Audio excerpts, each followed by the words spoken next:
Olá, pessoal! Sejam bem-vindos a mais um F Carreiras, o seu podcast das principais carreiras do mercado financeiro.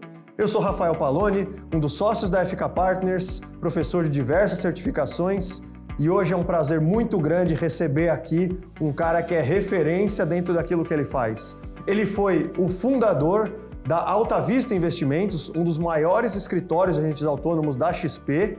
Além disso, é um engenheiro, é um cara que tem MBA em Michigan State, é um cara que tem cursos de planejamento sucessório em Wharton e é um grande prazer trazer o meu grande amigo Rogério Tomé aqui. Seja bem-vindo, Rogério. Obrigado, Paloni. Obrigado pela oportunidade. É um prazer poder ajudar de alguma forma as pessoas que estão nos ouvindo aqui sobre carreira. E parabéns pela iniciativa de ter esse veículo para transmitir essa informação para o pessoal. Depois você me dá uns R$100 aí pela puxação de saco que eu dei aí em você.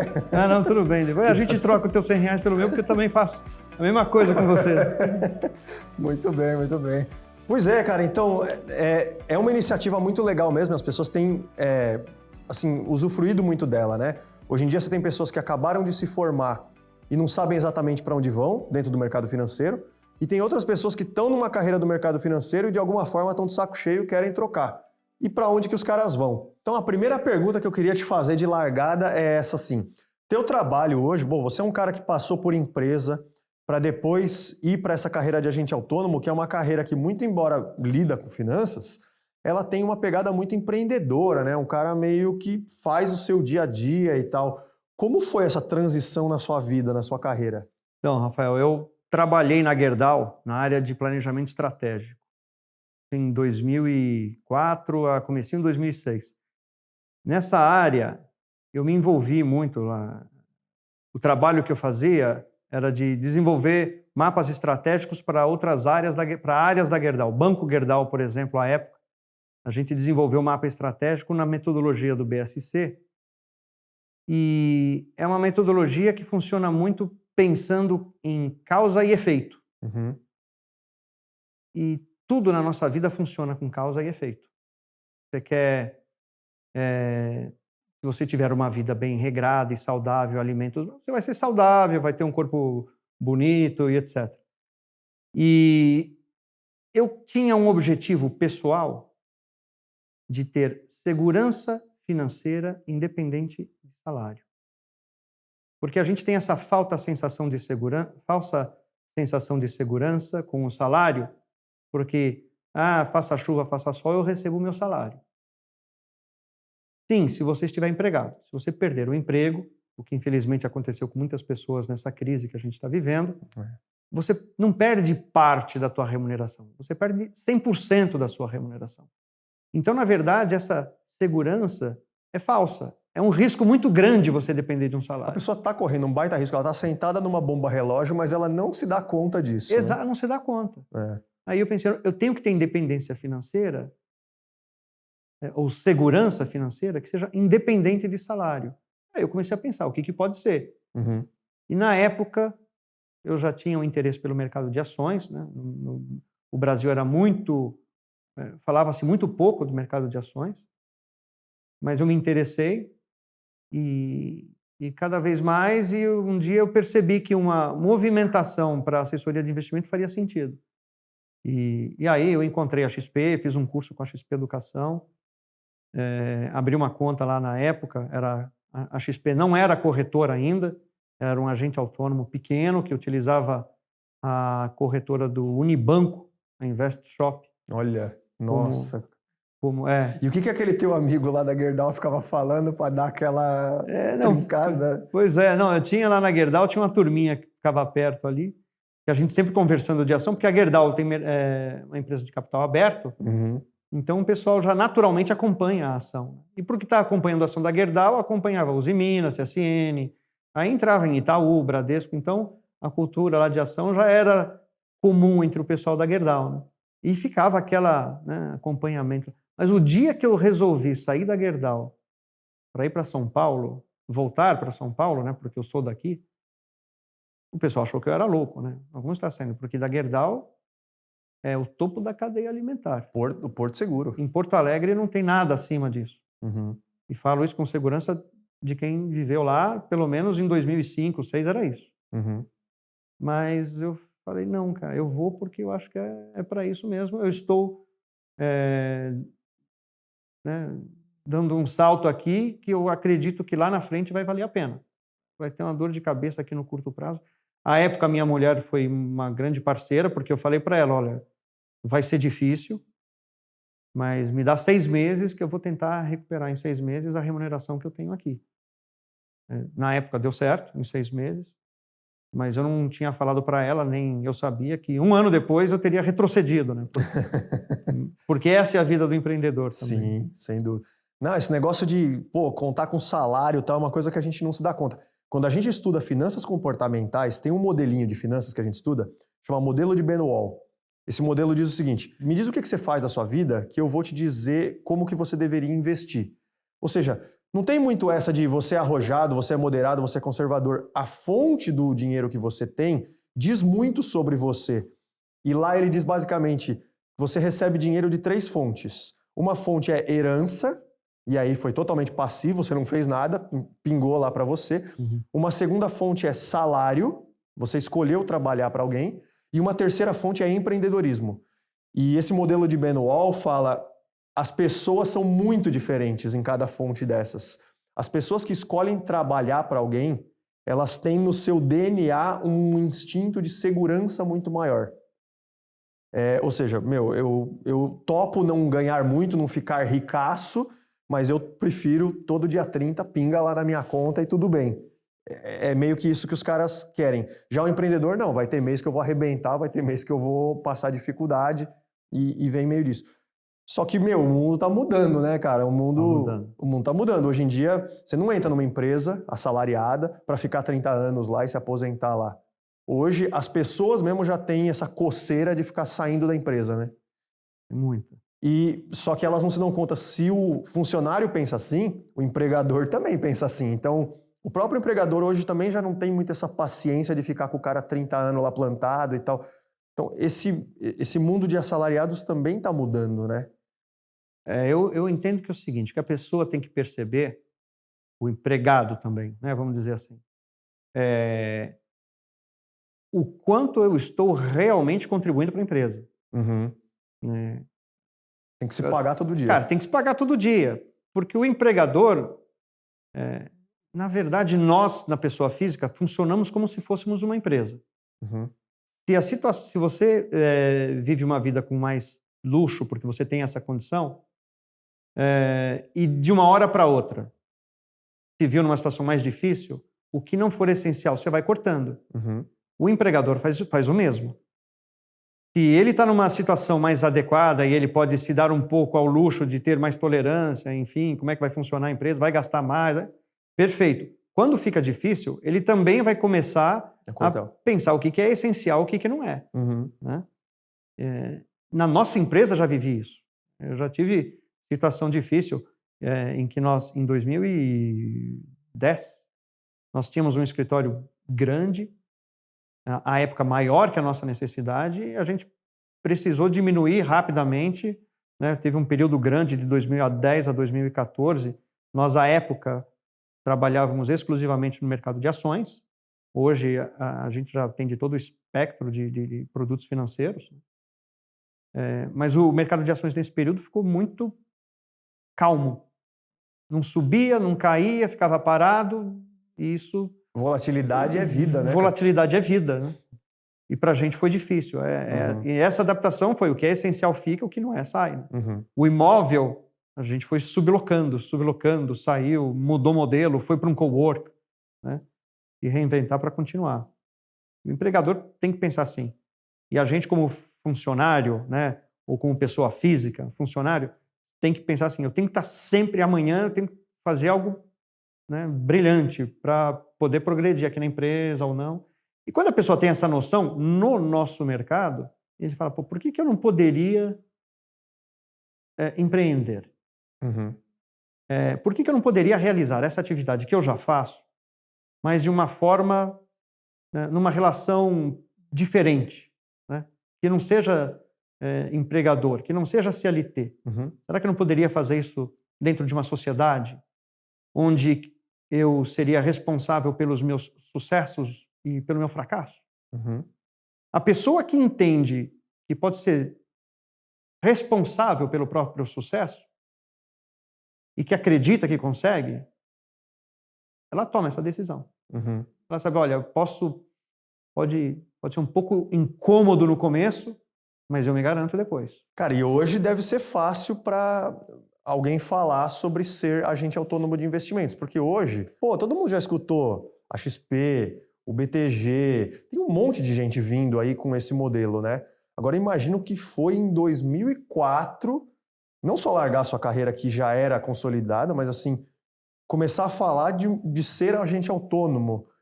E assim, como aqui a gente fala muito de carreiras, essa é minha curiosidade contigo, assim, hoje, o que é o dia a dia de um agente autônomo? Assim, das 8 horas da hora que você acorda até a hora que você vai dormir, o que é a rotina de um agente autônomo e como que ela mudou desde 2004 para cá? Vamos lá, boa, excelente poder falar sobre isso. Lá em 2004, eu ainda era o cliente, eu passei a ser o agente autônomo em 2006, né, quando eu vim para cá, voltei para São Paulo.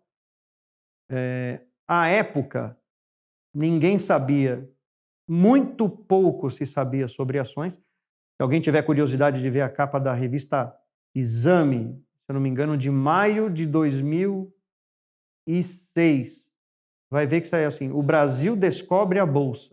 Uhum. Então, assim, o pessoal nem sabia o que era Bolsa direito. Então, o nosso desafio à época era cortar o mato. Eu tenho que explicar o que é uma ação, o que é Bolsa de Valores, e depois que a pessoa entende, eu tenho que explicar o que é uma corretora, porque ela só sabe o que é banco, e depois eu tinha que explicar o que era um agente autônomo, pessoa jurídica, para chegar em mim, que era um agente autônomo, pessoa física. Cara, eu vou ficar no banco, que é muito mais seguro. Você é quase um psicólogo do cara O para cliente explicar. não vinha. Então, foi mais difícil. Hoje, como você falou, a profissão é muito mais conhecida. O dia a dia, ele mudou também, porque antes ele tinha que ficar acompanhando o sobe e desce do mercado de ações, porque era isso que ele vendia. Uhum. Hoje, ele vende algo muito mais completo. Eu costumo iniciar uma conversa com o cliente, perguntando da família, dos pais. Eu gosto até de uma pergunta muito característica que eu faço, o pessoal até estranha, né? Mal conheceu a pessoa e já pergunta se os pais são vivos. Eu gosto de perguntar se os pais são vivos porque faz o potencial cliente refletir um pouco naquilo que realmente é importante. Pô, os pais são vivos? Ele fala, não. Ele já passou por um processo sucessório. Você sabe como é que é o fim, né? Teu pai já teve esse ciclo. Ou se os pais são vivos, será que eles são dependentes? Porque uma vez você foi dependente, agora talvez seus pais. E aí ele vai percebendo que o dinheiro não é só o 150 ou 200 do CDI, não é o mais importante. Pode acontecer alguma coisa na vida dele que vai impactar muito mais gravemente as economias dele do que uma rentabilidade negativa em um mês ou outro. Claro, é. Então, o agente autônomo hoje, ele começa o dia, ele tem que ter primeiro a certeza que estar sempre informado é fundamental. Uhum. Mas monitorar a carteira dos clientes dele sempre, tem que estar sempre próximo ao cliente, o que a gente viu nessa pandemia, muitas vezes é que o mercado começa a cair, as notícias para o cliente começam a ser ruins. Ele entra em desespero, né? O cliente fica assim preocupado e o assessor se sente culpado. Se você fez uma alocação errada, você, né, pode até justificar uma certa preocupação. Mas se você entendeu corretamente a necessidade dele, cara, é mercado, esteja próximo ao cliente. Alguns assessores, eles ou alguns funcionários, né, quando não é assessor, ele meio que se esconde nessa hora. Eu vou até dizer que a nossa empresa cresceu muito nesse período porque os clientes que não eram, né, que ainda estão nos bancos, por exemplo, eles ficam meio abandonados, né? Aquela sensação de segurança, você não vê o cliente como seu patrimônio, né? Não, eu tenho meu salário, né? O cliente é meu patrimônio. Se Se você é um assessor empreendedor, não, o cliente é teu patrimônio, você não pode bobear com ele. Se ele for embora, você passa fome. Você passa fome. Se ele está preocupado, você dá a mão para ele. Né? Então, isso é um traço de personalidade muito bacana, porque o cara que é um assessor, a gente sempre ouve dizer, ele é um cara que tem um traço comercial. Mas acho que é mais do que isso. Porque o traço comercial é aquela capacidade de eu te convencer e você comprar alguma coisa que eu estou te vendendo. Mas esse negócio de dar a mão pro cara é mais do que isso. É um relacionamento, é uma visão mais longo prazo, né, que você tem. Sei lá, se quer comprar um imóvel, eu vou contigo, até no cartório lá, eu faço a papelada com você. Você está passando por um problema aí, a carteira caiu, tal. Calma que é um momento, vai passar. Eu acho que você vira quase um amigo mesmo, né? Não é só um vendedor, né? Não, vira. Tem muito caso do cliente que ele começa cliente e depois vira amigo. Tem cliente que fala, pô, Rogério, eu vou casar, tal. Qual regime de casamento que você acha que é melhor? E aí é um ponto importante. A preparação, o que um assessor de investimento tem que conhecer, né? Não é só de produto. Né? Porque ele vai perguntar para você qual é o regime de casamento, você responde o quê? Petrobras? Né? Não é só produto. Então, é importante ter essa visão mais holística para poder conversar com o cliente. Então, você diria que um assessor hoje, ele passa, sei lá, 60% do tempo dele ou no telefone, ou em reunião, ou em visita, seja com clientes novos, prospecção, ou seja, cultivando os clientes que ele já tem, né? É uma profissão de relacionamento, né? Total. Hoje, total relacionamento, eu diria, lá em 2005, 2006, você, assessor, ficava muito na frente do computador, entrando em contato com o cliente para falar de algumas operações, compra, venda, enfim, de ações. Hoje, como você pode oferecer todos os produtos, né, renda fixa, fundos, enfim, que não são produtos que necessariamente precisam ser trocados por conta de uma crise, 1, 2, 3 meses, enfim, não precisa, ou às vezes até por um período maior, né? Não precisa mexer por conta disso, então você não tem aquela necessidade de estar contatando o cliente a todo instante por causa de alguma notícia, né? Ou por causa de algum evento que ocorreu que tenha impactado a carteira dele. Faça isso para mantê-lo tranquilo no que for necessário. Mas a parte de relacionamento fundamental. Você pôs 60 aí, eu diria que no mínimo. Né? A parte de relacionamento é fundamental. Claro, relacionamento sem conhecimento da sua profissão não adianta, né? Mas é muito relacionamento. A parte operacional dia a dia. Cara, eu estava pensando aqui uma outra coisa difícil que você fez, além lá em 2006, ter que mostrar para as pessoas o que é um agente autônomo, você ainda foi fazer isso com ações, né? Que era pior ainda, meu. Lá em 2006, todo brasileiro estava em banco e estava na renda fixa, juro alto, pô, todo mundo estava garantido lá. Você foi explicar uma profissão nova e investir em algo que não tinha muito por que o cara sair, né? Hoje a gente vê um Brasil com juro muito baixo. Hoje mesmo as pessoas ligam falando, meu, não dá para ficar na renda fixa, para onde que eu vou? Mas lá em 2005 foi um esforço hercúleo conseguir isso, né?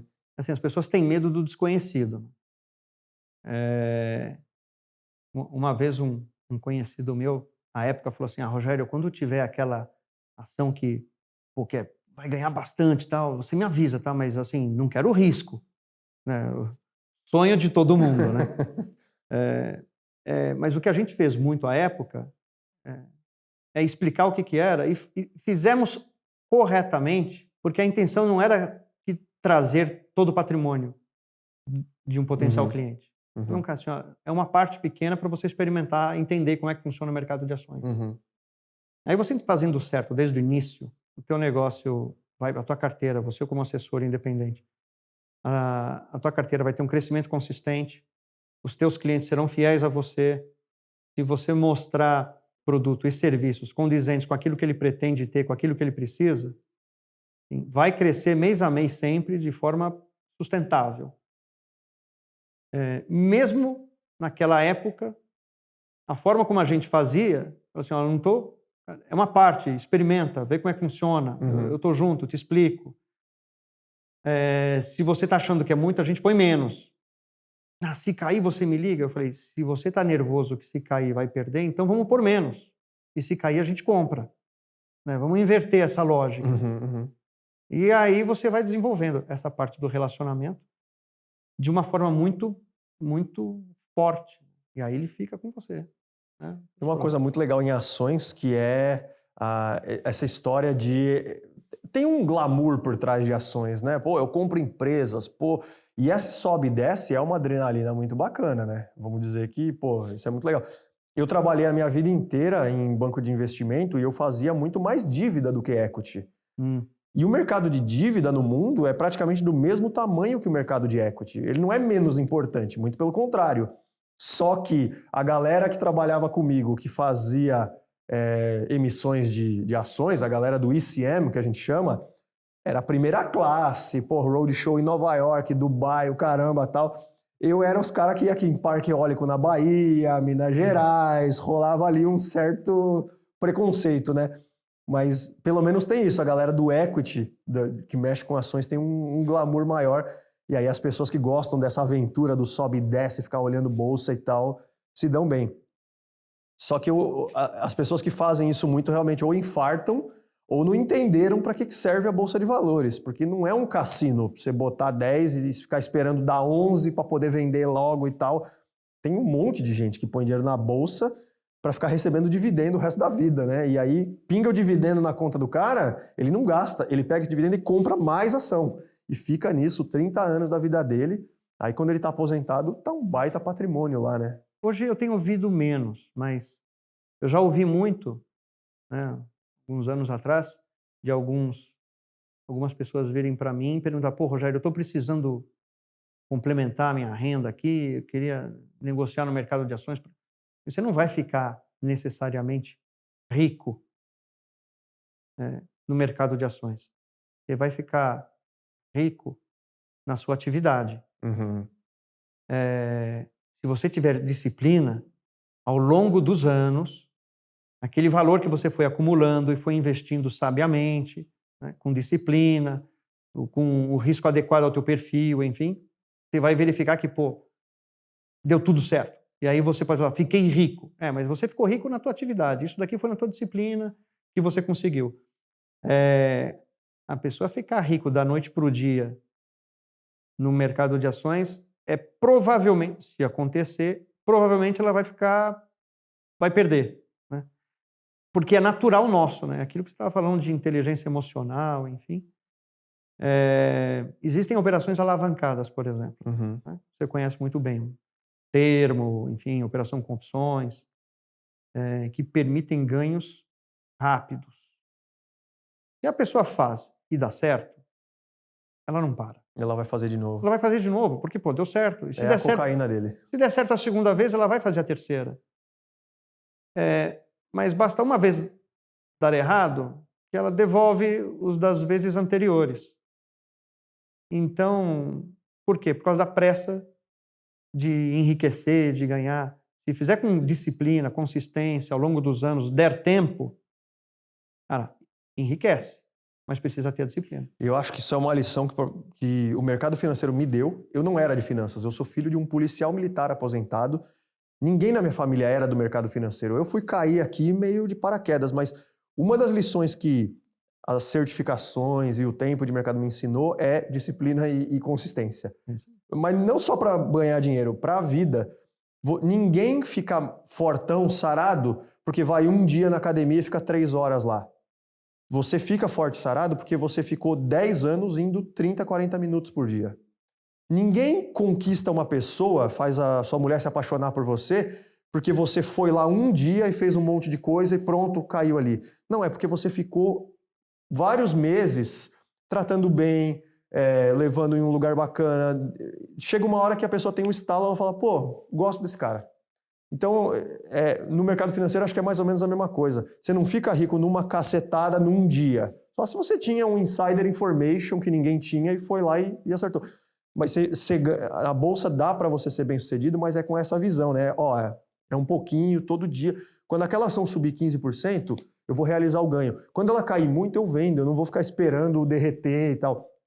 Acho que essa disciplina, em 20 anos, em 30 anos, realmente você junta um belíssimo patrimônio. Eu ouvi uma frase outro dia, de uma pessoa humilde falando até. celebrando uma conquista para ela, uma grande conquista, mas às vezes a gente olhando assim acha que não é tão relevante, mas o importante para a pessoa foi uma grande conquista. Ela falou assim, o sol nasce para todos, mas a sombra só para quem planta. Eu achei legal É ele exatamente comentando. isso, cara. Assim, então, no nossa atividade, o empreendedor, ele sabe disso. Ele chega e fala assim, eu vou abrir a minha empresa, eu não vou começar a ganhar dinheiro logo que eu abrir, e se eu ganhar dinheiro logo que eu abrir, vai ser para pagar meus investimentos. O empreendedor, ele sabe que ele é o último que retira. Primeiro ele tem que pagar tudo, se ele tiver funcionário, se tiver dívidas, ele paga Tributo. tudo o que tem, sobrou, ele tira. Então ele tem que ser, por natureza, alguém que tem paciência para esperar o dele. Se ele tiver essa... No mercado de ações, né, a parte cruel disso é que você consegue, né, às vezes, acertar aquela, né, e ficar com aquela falsa ideia de que, pô, é fácil. Né? Mas não é. A regra volta, né, faz tudo voltar para a média, que você precisa ter disciplina e consistência que você falou, dar tempo ao tempo para poder colher os frutos. E na nossa atividade, para quem está querendo vir, também é assim. Então deixa eu te perguntar sobre quem está querendo vir. Uma pessoa que ou é novinha, quer entrar no mercado financeiro, ou uma pessoa que está em outra carreira e quer vir para cá. E a gente aqui na FK Partners, a gente tem curso de preparação para o certificado da Ancord, que é o que é necessário para virar agente autônomo, né? E a gente percebeu que o público está ficando muito heterogêneo. Antigamente era basicamente ex-bancário. O pessoal estava de saco cheio do banco, tirava a prova da Ancor para virar agente autônomo e tal. Hoje tem bastante gente, assim, tem estudante recém-formado, tem corretores de imóveis, corretor de seguros, tem pessoa que tem lojas, assim, sabe, pequenos comércios, vê nessa carreira uma possibilidade. O que você tem a dizer para uma pessoa que está considerando isso? Eu estou pensando em virar um agente autônomo. O que ela precisa olhar? Tem alguns pontos, vamos lá. Primeiro tem que entender que isso vai ser como plantar uma árvore. Vai comer fruta gostosa em algum momento, mas tem que esperar ela crescer. Se você está querendo fazer essa migração, principalmente se você não é do mercado, tá? Se você for do mercado, se for um gerente que atendeu durante vários anos uma carteira numa determinada instituição financeira, ele tem uma vantagem no início da atividade dele como um agente autônomo, porque Conhece muita gente. ele já conhece muita gente, os clientes dele, estou partindo do princípio que é um profissional que exerceu muito bem a atividade dele durante o período que ele foi lá funcionário. Vou abrir um parênteses aqui também, porque não adianta ele não ser um bom profissional lá e tentar uma válvula de escape em outra. Primeiro ele tem que procurar as raízes, porque que ele não se deu bem, né? Se foi uma questão técnica, ele precisa se preparar, se foi uma questão de relacionamento, ele precisa aprimorar, mas vamos partir do princípio que isso não é o caso. Tecnicamente ele conhece sobre o mercado dele e tem bons relacionamentos, ele tem uma vantagem porque agora o cliente já criou essa fidelidade com ele, ele vem para uma outra instituição e vai continuar sendo bem atendido. Se é uma pessoa que, como eu era, eu trabalhava numa siderúrgica, engenheiro lá, né? Eu não tinha nenhum cliente. Você vai ter que investir bastante em network. As pessoas têm que te conhecer, você tem que fazer uso da credibilidade que você já desenvolveu no seu mercado. Você pode ser um corretor de imóveis, mas se você for um corretor de imóveis que é admirado pelos seus clientes, você vai poder usar essa admiração, usar dessa credibilidade que você desenvolveu ao longo dos anos para a sua nova atividade. O que os seus clientes precisam saber é que você se preparou, que você agora tem um conhecimento técnico, que você está numa empresa que te dá toda a estrutura para que você possa atendê-lo bem. Então, eu diria, sem querer puxar a sardinha para a sua brasa, Rafael, mas eu diria, você falou da Ancor, enfim, das certificações que a FK tem os cursos preparatórios para certificações que ela tem os cursos preparatórios. Ter o CFP é fundamental. Eu entendo como fundamental. Uhum. Se você quer ser um agente autônomo de investimentos bom, com destaque, com conhecimento, aquele que não vai falar vender produto. Porque o profissional tem que entender o que está vindo para esse mercado, que produto é commodity. Alguns anos atrás, não.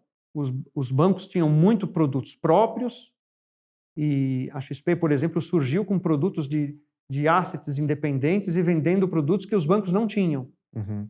Então, produto era um diferencial. Hoje é commodity. Todos têm os mesmos, não vai variar. Uhum. O que vai variar agora para o seu cliente é o serviço que você presta. E aí o CFP é importante. CFP é fundamental.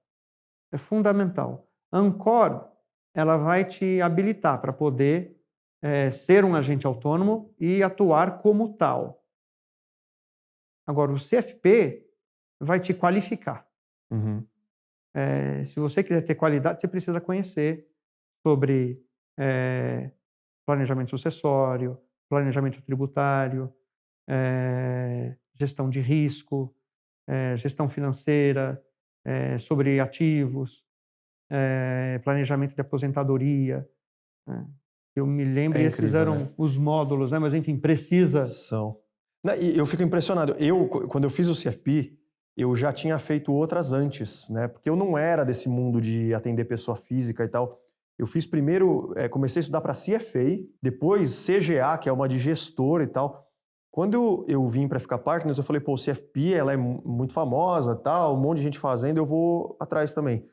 Só que eu fui meio assim, eu já devo ter aprendido em outros carnavais as coisas do CFP. Então, para mim, eu acho que vai ser fácil. Cara, e não foi. A quantidade de informações que eu aprendi no CFP, que eu uso para minha vida, eu não tinha aprendido nas outras certificações. Não tinha. Cara, e eu vou dizer, abre um mundo. Depois que você faz o CFP, eu até comento com as pessoas lá no escritório, enfim. Mais importante que passar na prova é você realmente ter estudado a matéria. Porque, claro, que depois que estudou, todo mundo quer passar na prova. Vai lá e passa, né? Por favor, coloca as 3 letrinhas lá. Depois eu vou te contar um episódio lá do que essas 3 letrinhas fizeram para mim lá nos Estados Unidos. Mas assim, quando você estuda para o CFP, com vontade mesmo de querer passar na prova, cara, você percebe qual é o propósito da tua atividade. Até você achar que você está vindo de um banco, está vindo de um corretor de imóveis, de seguro, ou sei lá de qual atividade, como eu vim. Para trabalhar no mercado financeiro, você não sabe direito qual é o propósito da tua atividade. Para que você está mudando? Por que você está indo para essa área? Depois que você estudar para o CFP, e você vai falar, nossa, agora eu tenho noção da diferença que eu posso, do impacto que eu posso fazer, da diferença que eu posso fazer na vida das pessoas. Até então eu estava achando que o que eu podia fazer era entregar uma rentabilidade melhor, e aí eu ia ficar disputando com o mercado. Agora eu percebi que eu posso resolver um problema sucessório assim, crucial, que é o que não está deixando o meu cliente dormir. Agora eu percebi que eu posso resolver uma questão de aposentadoria dos pais dele.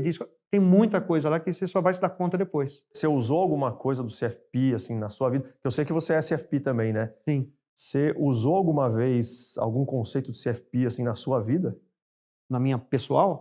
Pessoal. Então, em 2014, eu tomei a decisão de sair do Brasil e ir morar nos Estados Unidos. Eu fui fazer o MBA em 2002 a 2004.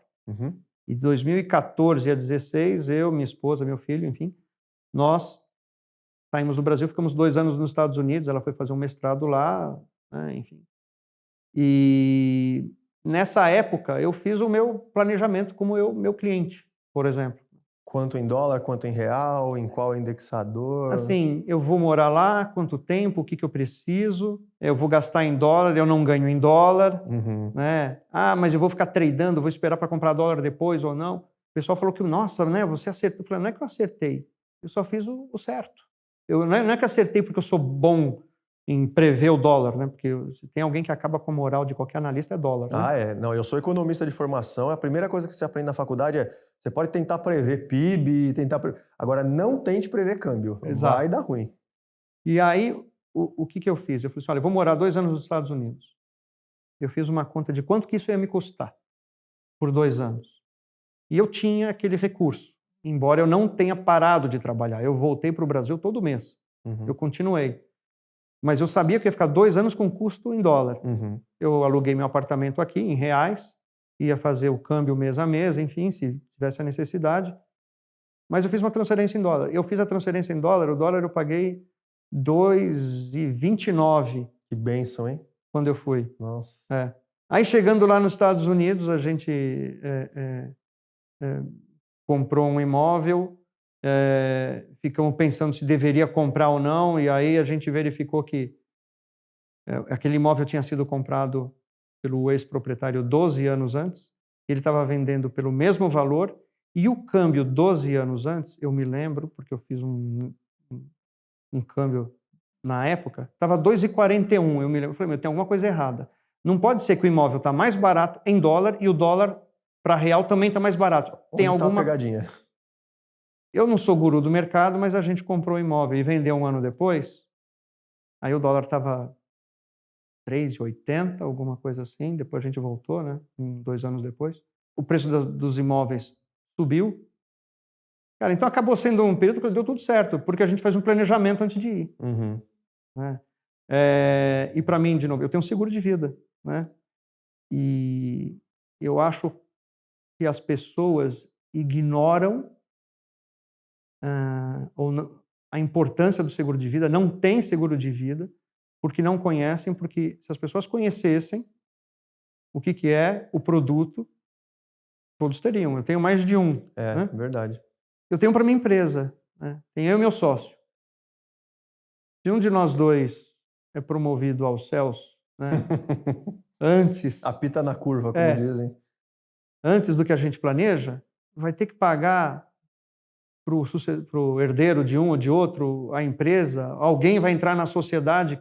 Meu filho tem 16 anos, não cabe. Então, se a empresa tiver um seguro, para este seguro remunerar a minha parte ao meu filho, pronto, a empresa continua, tá em pé, está funcionando, não acontece nada, a faculdade dele está paga independentemente do recurso que eu já tenho. Então, assim, utilizo É muito. verdade. Tem uma sacada que eu nunca tinha tido antes de fazer o CFP sobre seguro, que é o seguinte: seguro de vida. Eu sempre soube o que era e que é importante. Mas a sacada é assim: se você faz um planejamento da sua vida, você começa a descobrir que você vai ganhando mais e vai juntando mais dinheiro. E eu descobri, por exemplo, que quando eu comecei a fazer, eu não tinha o dinheiro suficiente que eu gostaria. Ou seja, se eu morresse naquele dia, a minha esposa, meu filho, tal, eles não iam até os 80 anos de idade. Só que se eu ficasse vivo e continuasse guardando e acumulando, ia chegar um dia, uma determinada idade minha, que se ali eu morresse, ali eu já teria dinheiro guardado para deixar para eles e eles não precisariam. Então, para mim foi uma baita sacada, porque assim, seguro de vida é importante, só que para algumas pessoas você não precisa fazer um seguro de vida a vida inteira. Você pode fazer um seguro de vida que cai numa determinada idade, porque se você chegar nessa idade vivo, você fez tudo o que estava esperando e dali em diante você não precisa ser coberto. Esse tipo de sacada que junta vários lados da vida, assim, eu, por exemplo, nunca tinha percebido. E o CFP foi muito importante nisso.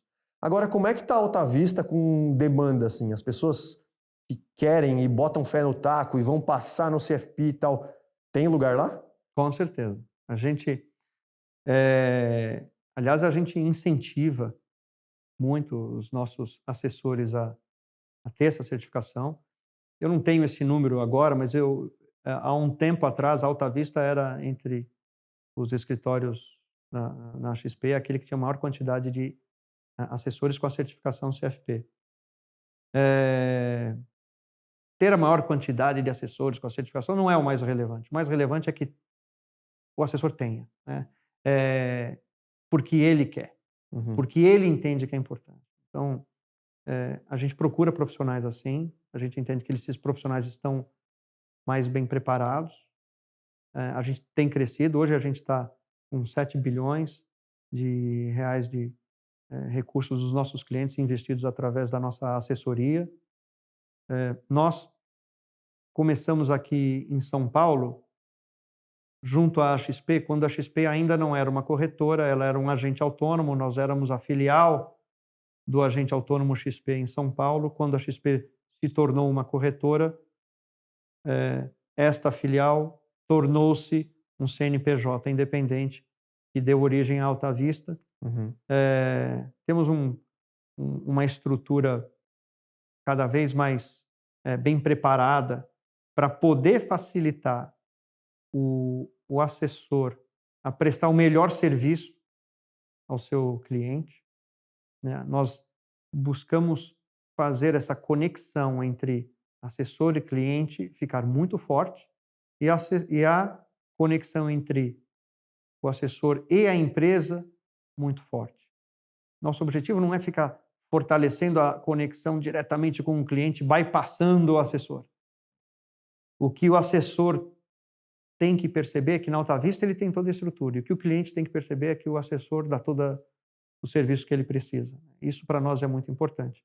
Temos um modelo de partnership bastante incentivador também, a empresa tem crescido, e sim, profissionais bons, qualificados, são sempre bem-vindos. Aliás, estamos procurando, estamos precisando. Tem demanda para crescimento. Que bom, cara. Que bom. Acho que o Brasil da pandemia é um Brasil que não gerou dinheiro novo. O dinheiro está trocando de bolso, né? Mas olhando para frente, aí acho que o pior já passou e a renda vai voltar a subir, a produção vai voltar a subir e vai precisar de bolso inteligente para acomodar tudo isso aí, né? Não, com certeza. Eu também acho que a pandemia foi uma lição impressionante que todos nós tivemos. A Alta Vista, ela já tinha um modelo que dava uma certa flexibilidade para os assessores. Nós não tínhamos, não impunhamos a obrigatoriedade de ele estar presente no escritório todos os dias.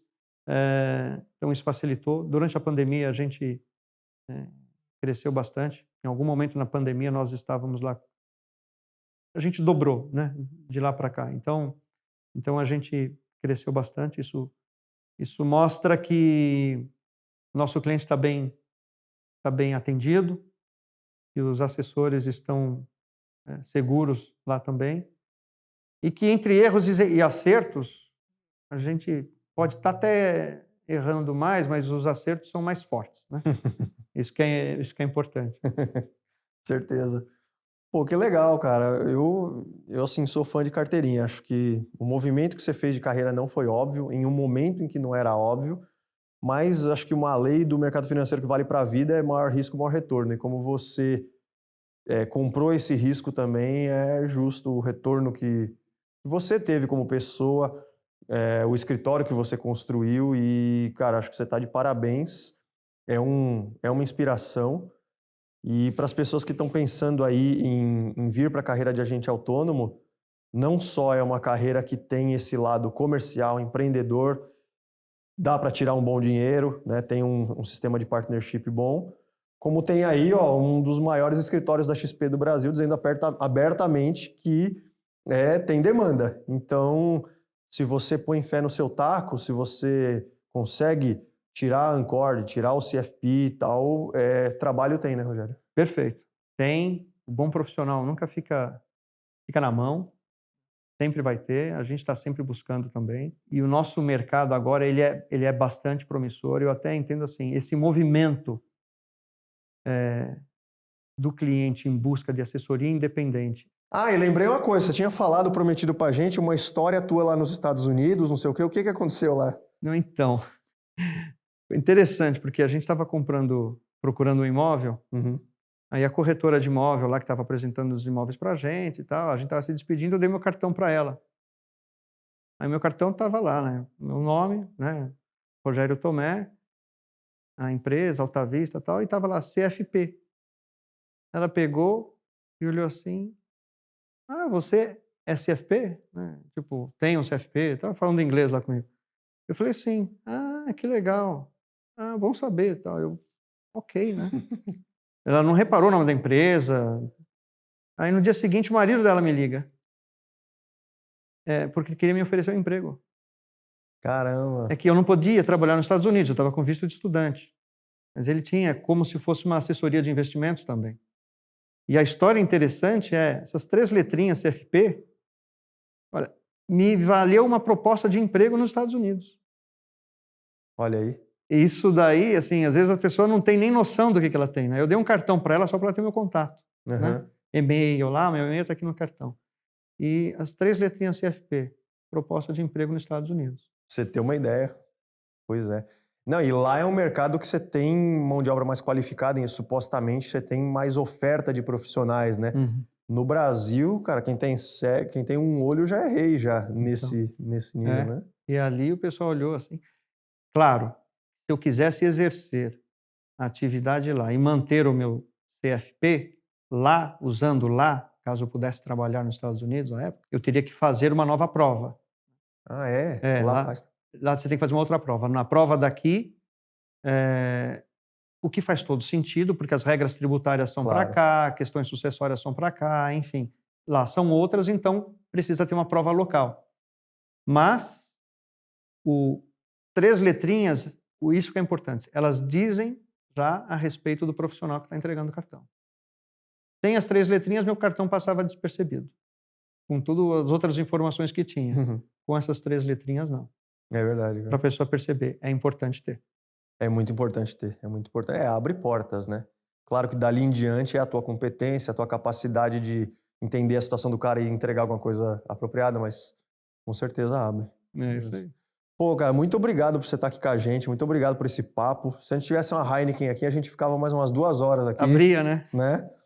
Mas assim, enfim, te agradecer e dizer se quer deixar mais alguma mensagem para os nossos participantes aqui. Eu queria deixar uma mensagem de encorajamento para quem quer tomar uma decisão para entrar nesse mercado. Eu acho que é um mercado promissor, eu acho que o momento é agora. A nossa atividade está começando, tem bastante espaço, mas ela está sendo uma transformação bem rápida. Então é importante, para quem quiser, se está pensando em tomar decisão, tome e venha. Eu tenho uma frasezinha do Fyodor Dostoiévski, outro dia, que eu achei bonita. Ele fala num livro dele lá dos irmãos Karamazov: sonhamos com o voo e tememos a altura. E depois ele continua, e a gente acaba querendo ficar na segurança, e a segurança é a prisão.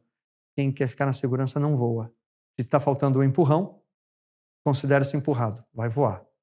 Então é isso, pessoal. Hoje estivemos aqui com o Rogério Tomé, sócio fundador da Alta Vista, uma das maiores assessorias aí da XP. Queria convidar vocês para continuar nos escutando, continuar nos assistindo.